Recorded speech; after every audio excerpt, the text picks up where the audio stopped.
अचानक से बहुत तेज बारिश शुरू हो जाती है और उस छोटे से वुडन शैक के बाहर ढेर सारे ज़ॉम्बीज इकट्ठा हो जाते हैं।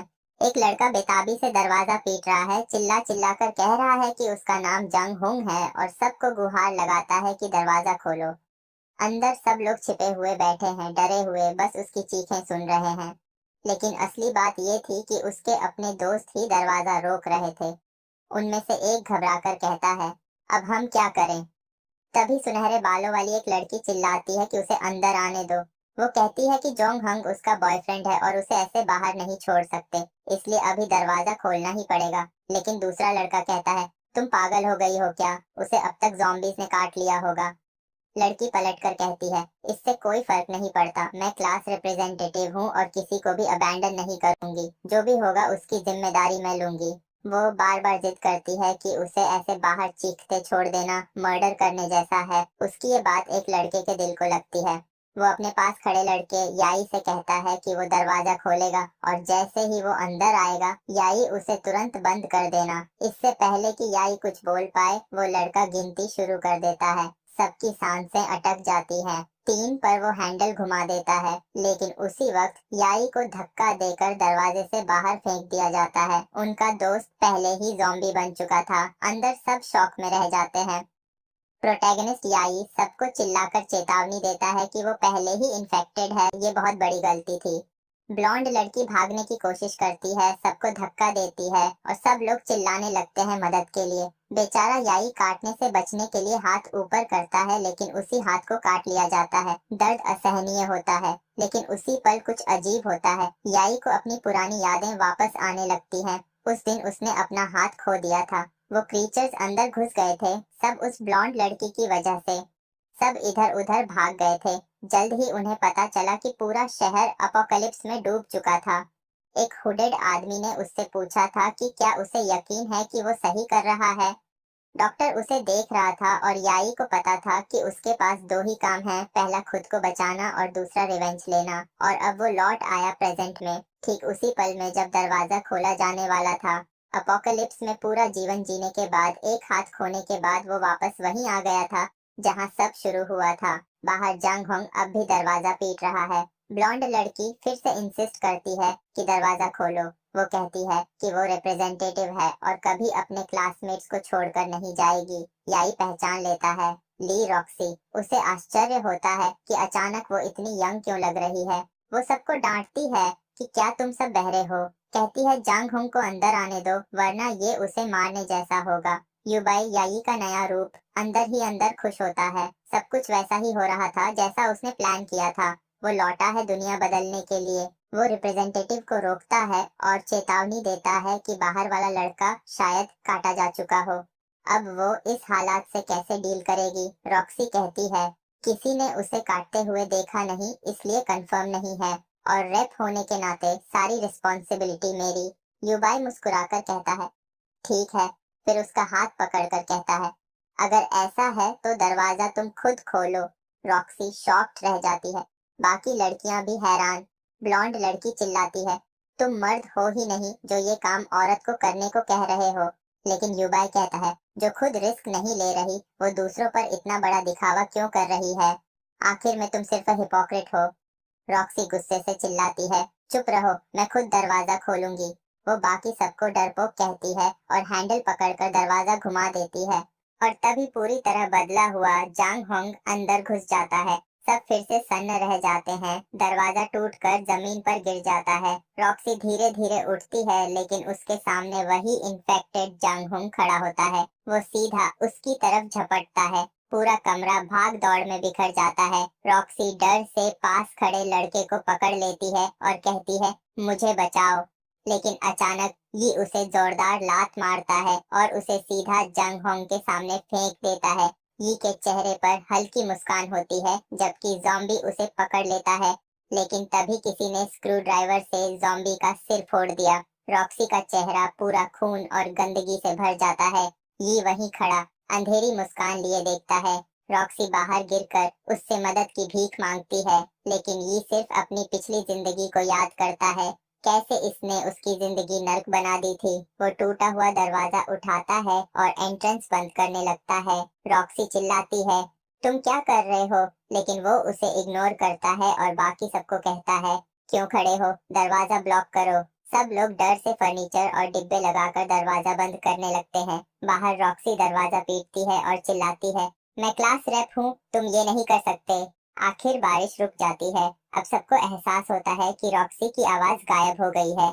सबकी नजर यी पर जाती है। उन्हें याद आता है कि ये पहले कितना शांत और अच्छा लड़का था और अब अचानक इतना बदल कैसे गया। युबाई चारों तरफ देखता है। लड़कियां रो रही थीं और कांप रही थीं। वो पूछता है, तुम सब मुझसे डर क्यों रहे हो? बाकी सब डरते डरते मना कर देते हैं। तभी पहले वाला ब्लॉन्ड लड़का उसका शुक्रिया करता है। कहता है, रॉक्सी की वजह से मैं मर जाता।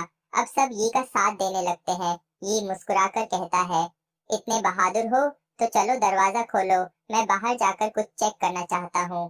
सब पूछते हैं, क्यों? वो कहता है, मुझे उसे लात मारने का अफसोस है, देखना चाहता हूँ वो ठीक है या नहीं। सब मना करते हैं लेकिन ये उन्हें डांट देता है, हटो।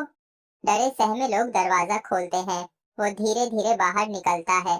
देखता है कि रॉक्सी और जंग हंग दोनों गायब हैं। सूरज निकल आया है और जॉम्बीज भी गायब हो चुके हैं। अचानक उसके साथी दरवाजा बंद कर देते हैं और अंदर से चिल्लाते हैं, हम किसी पागल कातिल को अंदर नहीं आने देंगे। ये पर कोई फर्क नहीं पड़ता। वो शांत होकर मैदान पार करता जाता है। तभी एक ब्लॉन्ड लड़का हैरान होकर देखता है, उसके सामने एक फीमेल जॉम्बी खड़ी है और ये सीधा उसकी तरफ जा रहा है। जॉम्बी उसे देखती है लेकिन ये कामली उसकी तरफ पड़ता है। वो मुस्कुराता है और टूल पकड़ लेता है। अगले ही पल वो उस जॉम्बी पर टूट पड़ता है। सब हैरान होते हैं कि ये ऐसा क्यों कर रहा है। जॉम्बी कुछ समझ भी नहीं पाती और ये उसका सिर फोड़ देता है। सब अंदर वाले अब पक्का मान लेते हैं कि वो पागल हो गया है। ये थका हुआ होता है लेकिन जॉम्बी के शरीर से एक पर्ल निकाल लेता है और मुस्कुराकर कहता है, ये एनर्जी स्टोन है, एपोकैलिप्स की जड़ और सबसे जरूरी मटेरियल। अचानक उसके पीछे से एक बूढ़ा जॉम्बी आता है। ये फिर टूल उठाता है और उस पर हमला करके खत्म कर देता है। अंदर बैठे लोग डर से कांपते रहते हैं। कोई कहता है कि पहले वो कितना कावर्ड था, अब इतना बदला हुआ कैसे। कुछ कहते हैं उसे वापस अंदर बुलाना चाहिए क्योंकि वो बहुत स्ट्रांग है और मदद कर सकता है, लेकिन बाकी लोग कहते हैं कि नहीं, वो पागल है और सबको मार देगा। तभी खिड़की टूटती है। ये अंदर वालों से कहता है, अब भी अंदर बैठे हो, बाहर आओ, जॉम्बीज मारना बहुत मजेदार है। सब कांप रहे होते हैं। तभी वो लोग उसे चेतावनी देते हैं कि पीछे से जॉम्बी आ रहा है। ये बस एक लात मारता है और फिर टूल से उसका सिर तोड़ देता है। बाकी सब डर से देखते रह जाते हैं। ये अपना चेहरा पोंछता है और कहता है, मुझे नहीं पता ये लिक्विड मुझे इन्फेक्ट करेगा या नहीं, लेकिन मैं तुम सबके साथ ट्रैवल नहीं कर सकता क्योंकि मैं तुम्हें हर्ट नहीं करना चाहता। वो चल देता है, कहता है, आशा करता हूँ तुम सब सरवाइव करोगे। उसके दोस्त सोचते रह जाते हैं कि क्या वो सच में चला जाएगा, और वो सबको वहीं छोड़कर अकेला कैंपस पार करता हुआ निकल जाता है। वो सोचता है यही अपोकलिप्स की शुरुआत है। पहले ही दिन 50% पॉपुलेशन इन्फेक्टेड हो गई थी। पॉलिटिक्स, इकोनॉमी और सोसाइटी कोलैप्स हो गए थे। क्रीचर्स बढ़ते गए और इंसान का डर भी। प्रोफेसर जानहान ने इसे डार्क एरा नाम दिया था। पिछली जिंदगी में उसे उस दिन सरवाइव करने के लिए अपना हाथ खुद काटना पड़ा था। 15 साल तक भूख, डर और यातना झेली। तब जाकर वो एक आदमी से मिला जिसे मैकेनिक कहा जाता था, जिसने उसे पास में वापस भेजा। अब वो कामली सड़कों पर चलता है। लोग छिपकर उसे देखते हैं और सोचते हैं कि ये मरने से डरता क्यों नहीं। कुछ कहते हैं इसे बुला लो, लेकिन फिर मना कर देते हैं। कहते हैं अकेला चल रहा है तो डेंजरस होगा। युबाई सबको इग्नोर करता है और पार्क के पास पहुंचता है। जॉम्बीज खड़े थे लेकिन जैसे ही वो पीठ मोड़ता है सब उसके पीछे दौड़ पड़ते हैं। ब्लॉन्ड लड़का चिल्लाता है, ये मर जाएगा। बूढ़ा आदमी कहता है, इस दुनिया में खाना ढूंढने बाहर जाना पागलपन है। लेकिन ये बस मुस्कुराता है, टूल उठाता है और पहले जॉम्बी का सिर तोड़ देता है, फिर दूसरे का, फिर तीसरे का। लोग सोचते हैं कि इसमें इतना करेज कहाँ से आया, लेकिन उसी वक्त एक लड़की पर्दे के पीछे से उसे देखती है और बुदबुदाती है, कभी न कभी मैं इस कमीने को मारूंगी। वाह, ये क्या सीन है। हमारा हीरो जॉम्बीज मार रहा है और कोई लड़की उससे नफरत कर रही है। 3 जॉम्बीज खत्म करने के बाद ये थक जाता है। तभी उसे पक्षियों की आवाज सुनाई देती है और 3 और जॉम्बीज उसके सामने आ जाते हैं। उसे जल्दी समझ आता है कि वो अकेले इन सबको संभाल नहीं पाएगा। जॉम्बी उसकी तरफ रेंगते हुए आए और वो भाग गया। उसे पता था कि पिछली आवाज ने उस जगह पर एक हॉर्ड को खींच लिया था। दूसरे घर के अंदर से एक स्पंक देख रहा था, कह रहा था कि वो लड़का सीधा उनकी तरफ भाग रहा है। तभी यी ने अपने पास एक कन्वीनियंस स्टोर देखा। उसने दरवाजे पर जोर जोर से मारना शुरू किया, अंदर जाने देने के लिए बोला। उसने कैमरे की तरफ देखा और कहा कि उसे हेल्प चाहिए क्योंकि उसका पीछा एक हॉर्ड ऑफ ज़ॉम्बीज कर रहा है। दूसरी तरफ से एक बूढ़ा आदमी बोला कि ये रिडिकुलस है और कोई भी ऐसे लड़के के लिए दरवाजा नहीं खोलेगा। लेकिन अचानक गेट ऊपर उठना शुरू हो गया। उसी वक्त एक ज़ॉम्बी कॉर्नर से घूमकर आया। वो उस पर कूदा और यी ने उसके सिर पर फिर से वार किया। लेकिन एक बूढ़ी औरत एवेन्यू से आ रही थी और उसने टूल से उसके चेहरे पर भी मार दिया। उसने गेट के नीचे डाइव किया और रोल करता हुआ अंदर चला गया। ज़ॉम्बीज़ दरवाजे पर पाउंडिंग करने लगे लेकिन आखिरकार वो थोड़ी देर के लिए सेफ था। और